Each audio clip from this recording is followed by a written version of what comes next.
আপনারা জানেন উজান থেকে পাহাড়ি ঢল এবং ভারী বৃষ্টির কারণে কিন্তু কুড়িগ্রামে গত দুদিন থেকে পানি বৃদ্ধি অব্যাহত রয়েছে।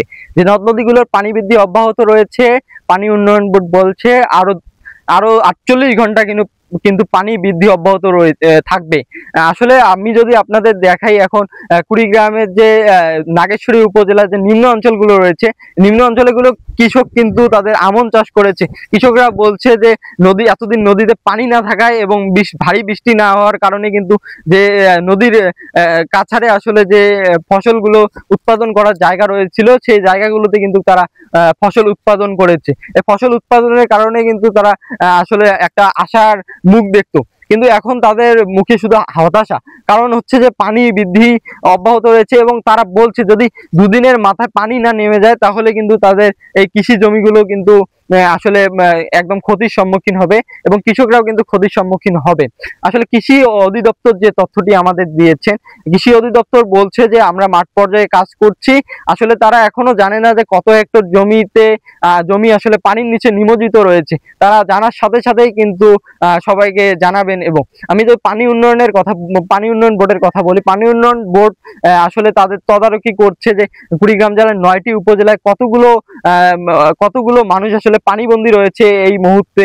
যে নিম্ন অঞ্চলগুলো রয়েছে, এই নিম্ন অঞ্চলে পানি ঢোকার কারণে কতগুলো মানুষ আসলে পানির নিচে নিমজ্জিত রয়েছে, এই তথ্যটি তারা আসলে সংগ্রহ করছে। সংগ্রহ করার পরেই কিন্তু তারা এই দিবে। আমি যদি আবহাওয়া অধিদপ্তরের কথা বলি, আবহাওয়া অধিদপ্তর রাজারহাট যে তথ্যটি আমাদের জানিয়েছেন যে গত ৩ দিন থেকে কিন্তু ভারী বর্ষণের কারণে কুড়িগ্রামের নদ নদীগুলোর পানি আসলে বৃদ্ধি পেতে শুরু করেছে। আরো ৭-৮ দিন আসলে পানি বৃদ্ধি বা বৃষ্টি, তাদের যে বৃষ্টি রেকর্ড করা হয়েছে, এই বৃষ্টি কিন্তু হতে পারে।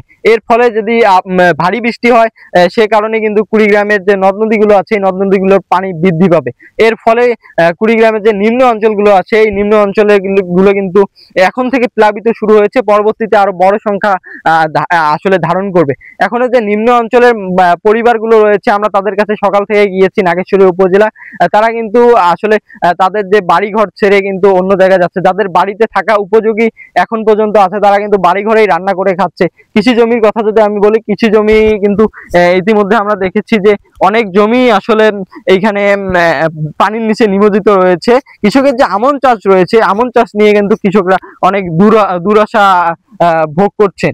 আমি আপনাদের এই মুহূর্তে কুড়িগ্রাম থেকে এই ছিল আমার সর্বশেষ। আতিকুর রহমান, কুড়িগ্রাম।